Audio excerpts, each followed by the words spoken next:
And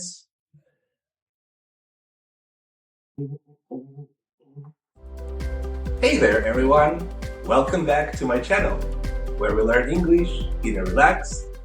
Wait, let's do it again, but now I want to see the words popping up somewhere here.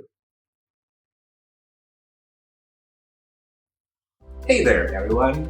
Welcome back to my channel, where we learn English in a relaxed and chill way. Today, we're diving into the imperative mood, a powerful way to express commands, requests, and suggestions. Ready to get started? Let's go! Oh yeah, and don't forget to like this video and maybe consider subscribing. The imperative mood is all about using verbs to give commands, make requests, or suggest actions. Here's the good news for you. It's super easy to use. Let's look at some examples. Commands are straightforward instructions. For instance, close the door. Eat your breakfast. See, it's like giving someone a direct order, but it can be friendly or urgent, depending on how you say it. And here's what I mean. Close the door! Close the door! Close the door. Well, I hope you got the idea. Next up, we have requests. These are polite ways to ask for something. For example, please help me. Could you pass me the salt? By the way, using words like please or could makes the request more polite.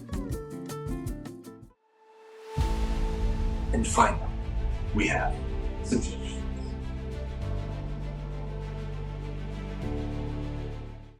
These are ideas we propose for someone to consider. For example, let's go to the park.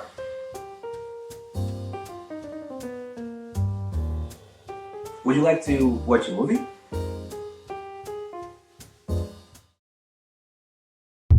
Part 2. The imperative mood has some key characteristics that make it super easy to spot. Let's break them down. It uses the base form of the verb without to. For example, eat your breakfast.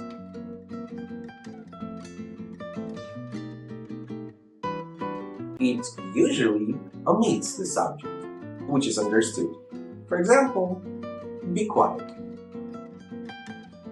It's like the subject is invisible, but still there.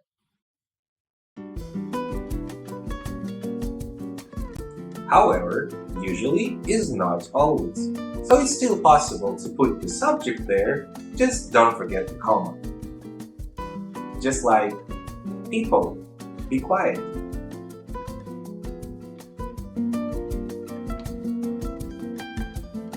It can use modal verbs like can, could, would, or should to make the imperative or polite or conditional.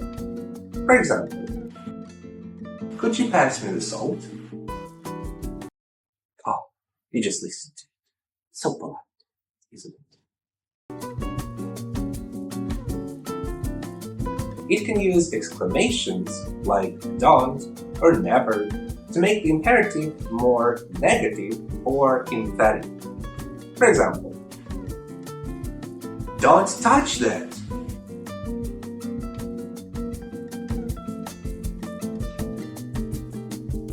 It can use adverbs like always or never to modify the imperative. For example, always wear a seatbelt. Here are some more examples of the imperative mood in action. Open your books to page 10. Don't forget to call me. Have a nice day. Would you mind if I sit here? Never give up on your dreams.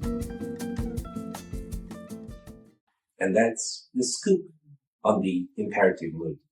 Simple, right? Now go out there and use it confidently. And remember, practice makes perfect.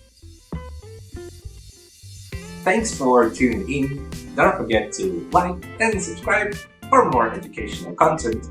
And so, have a good day, take care of yourself, stay safe, and I'll see you in the next one. Cheers!